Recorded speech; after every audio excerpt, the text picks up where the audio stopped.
في الجزء اللي فات من حكاية باي، شفنا باي لما كان على متن القطار، ومن ساعتها بقى وعينك ما تشوف الا النور يا صديقي، الدنيا بتتقلب، وشفنا واحدة اسمها مايا بتهاجم باي واللي معاه، بس باي بقى بيتفادى الضربة، بس البت اللي معاه للأسف ما بتقدرش تفاديها، وساعتها بقى بتقع على الأرض وباي بيتشغل بيها، فمايا بقى بتستغل الفرصة وبتلف حواليه شعرها وبتحاول تسحبه ليها، والواد بقى بيحاول يقاوم بأي طريقة، بس هي بقى بتضحك له باستفزاز وبتسحبه عليها، بس على مين يا جدعان؟ المعلم بقى بيهجم عليها وبالارض بيساويها يا ابن اللعيبه، وبعد كده بقى بيستمر القتال هو بيشتعل اكتر واكتر يا صديقي، والبت اللي على الارض بقى بتكون مستغربه وانه ازاي بالسرعه دي ولسه في المستوى الاول بس، وبعد كده بقى باي بيلمح مضيفه القطر على ظهر مايا، وما تسألنيش ازاي كل ده وما كانش شايفها لاني ما اعرفش والله، بس ايه بقى اللي حصل بعد كده ده بقى اللي هنشوفه دلوقتي يا صديقي،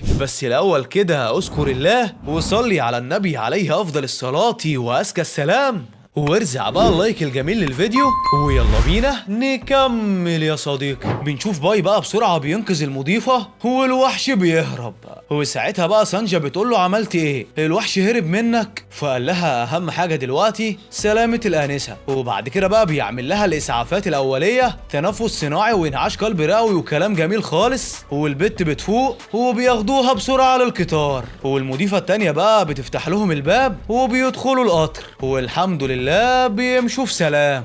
بعد كده بقى بيدخلوا البت على السرير وبيشكروا باي على المساعدة، فقال لهم البطل الحقيقي مش أنا، المفروض تشكروا الأخت لأن هي اللي قفلت الباب، كان زمان كل الركاب في خبر كان هي البطلة الحقيقية المرة دي. بعد كده بقى بينزل من القطر وبيجيله اتصال، قالوا مين؟ فقالت له أنا مين؟ إحنا هنهزر؟ فقال لها أنت ليو؟ فقالت له جدع يا قلب ماما، وليو بقى تطلع مين؟ هي دي البت اللي بيكرش عليها، وبتقول له كيفك وايش اخبارك؟ وبيقول لها الحمد لله بخير، وبعد كده بتقول له انت فين دلوقتي؟ فبيقول لها ما تقوليش انت فين، قوليلي رايح فين. فبتقول له طب رايح فين يا حبيبي؟ فقال لها اكاديمية ناتو باذن الله. فقالت له خلاص نتقابل هناك بقى. فقال لها طيب هستناكي. فبتقول له جاي بقى باجره ولا ملاكي؟ فقال لها لا باجره يا فقر انتي هي ولها. وبعد كده بقى بيقفل معاها وبيروح للاكاديمية وبيستنى بس مش كتير، فبيلاقيها بقى داخله عليه، والاحراج ليفل ماكس والله. هو الحديث بقى اللي بيدور بينهم كالتالي، الواد بيقول لها ازيك، والبت الحمد لله، والبت ازيك، والواد الحمد لله، هو شلل يا صديقي في العلاقه دي. والبت بقى بتقول له تعالى ناخد كوفي، فبيقول لها تمام. وبعد كده بقى بيقعدوا على الكافيه، والبت بتقول له هو انت جاي للناتو مخصوص علشان تشوفني؟ فقال لها لا والله مش كده خالص، انا كنت جاي بس علشان اقدم في الاكاديميه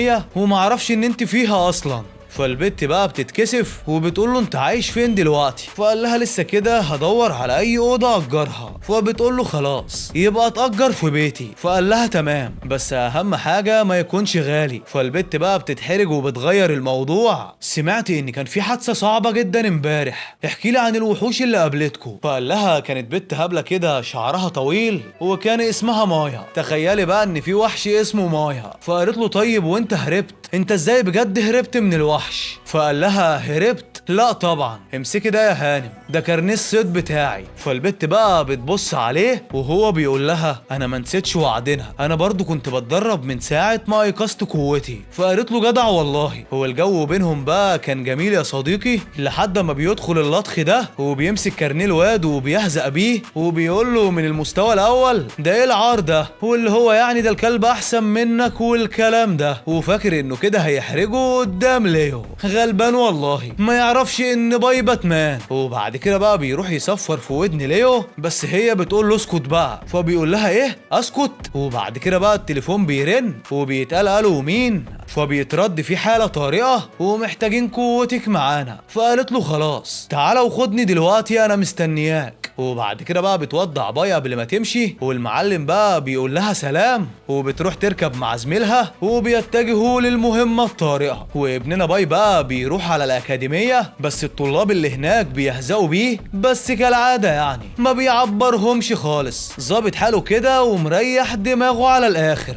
وبعد كده بقى بيروح يقف قدام البوابة وبيلاقي قدامه الواد ده واللي هو دوني، واللي بيقول له انت جاي علشان الامتحان؟ فقال له انا كمان، خلينا بقى لما يجي الموعد ندخل سوا. فقال له تمام سهلة عادي جدا. وبعد كده بقى بيقول له دفعت كام علشان تعيد الامتحان؟ فقال له يا عم ما دفعتش اي حاجة. فقال له ازاي يعني؟ ده انا دفعت 7 مليون وانت تقول لي ما دفعتش ولا مليم. فقال له والله يا عم ده اللي حصل، انا مش بكدب عليك. فقال له يبقى كده هتدفع الرشوة كلها النهارده. فقال له لا برضه مش هدفع اي حاجة خالص، انا هنجح بمجهودي بس. فقال له ورينا بقى يا ابو مجهود هتنجح ازاي. فقال له تمام انا هوريك. وبعد كده بقى بيدخلوا لجوه والمدير بقى بيعرف الكل الشروط والكل خلاص فهمها، ويلا بقى يا باي دورك جه. والمعلم فعلا بيروح والمدرس بيقول له لو جبت سكور كويس هتتقبل المرة دي. وبعد كده بقى بيلاحظ ان الجهاز اللي هيقيم المستوى هو نفس جهاز نقابة الصيادين. وبعد كده بقى بيعرفوا المدير ان الحد الادنى للقبول هو 1500 نقطة. والمعلم باي بقى بيقول لنفسه ده انا المرة اللي فاتت كنت جايب 1000 بالعافية، هل بقى هقدر المرة دي؟ وبعد كده بقى بيستجمع كامل قوته والواد بقى جامد وهوب وبيوزع بيدمر الجهاز حرفيا. الواد بيجمع 2200 من النقاط. وبناء بقى على كده فبيقعد جنب المرشحين المتأهلين، والواد بقى اللي قابله بره بيفرح جامد هو وزمايله وبيقول له هي دي بقى قوة الصداقة. والاختبار اللي بعد كده بقى بيكون عبارة عن اختبار سرعة بس، واللي هو معاكوا 30 ثانية تجروا فيها قبل الفهد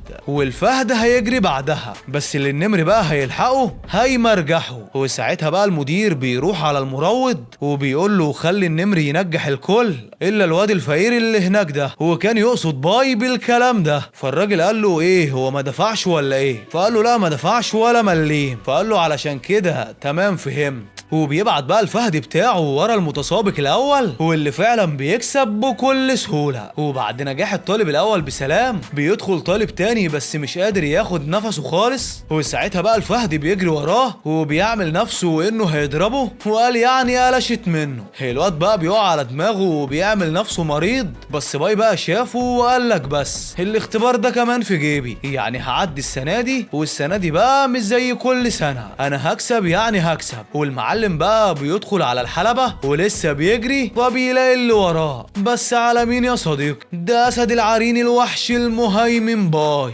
وبيوطي بقى دماغه وبيتفاداها، واللي يشوف الفهد دلوقتي ما يشوفوش قبل شوية يا صديقي. تخيل بقى تحول من تلك القطة المريضة الجائعة لذلك الفهد المخيف المفترس. شوف يا سبحان الله يا اخي الدنيا مش على مزاج حد. وبعد كده بقى بيروح الفهد عليه من تاني وباي بيقول له بقى انت كده طب انا هوريك. وبيفضل يجري يجري والفهد يجري وراه، والمعلم بقى بيزود السرعة اكتر واكتر لحد ما الفهد خلاص بيتعب، وبيروح بقى بكل شر وبيقول له ها تعبت يا راجل؟ ده احنا لسه بنسخن مش كده، اجري قدامي يالا. فالفهد بقى بيخاف وبيجري منه ومحدش بقى مصدق اللي بيحصل قدامه، وبيعملوا بتاع 50-60 لفة كده والفهد خلاص بيجيب اخره. والمدرب بتاعه بقى بيروح يلحقه قبل ما يخلع سنانه وبيقول له يا اسطى خلاص سيب بقى الحيوان اللي حيلتي ده انا باكل بيه عيش يا جدعان. بس باي بقى بيتخنزر عليه وبيسيبهوله وبيمشي. والمدير بعد كده بقى بيجمع شتات نفسه وقال ايه يا اخويا، بيقول لهم كلكم نجحتوا بعد تعب شاق وروحوا ارتاحوا شويه. بس باي بقى في سره وبيقول بقى كده الصبر بس. هو شكل كده باي مخبي حاجه، شكله كده ناويلهم على نيه سودا. بس يا ترى بقى مدير الاكاديميه هيعمل ايه مع باي؟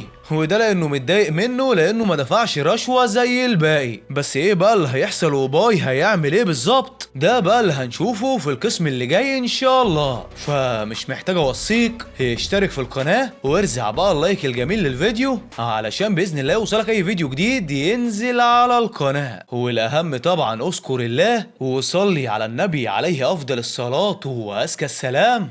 وبس كده، هستودعكم الله الذي لا تضيع ودائعه ودمتم في امان الله.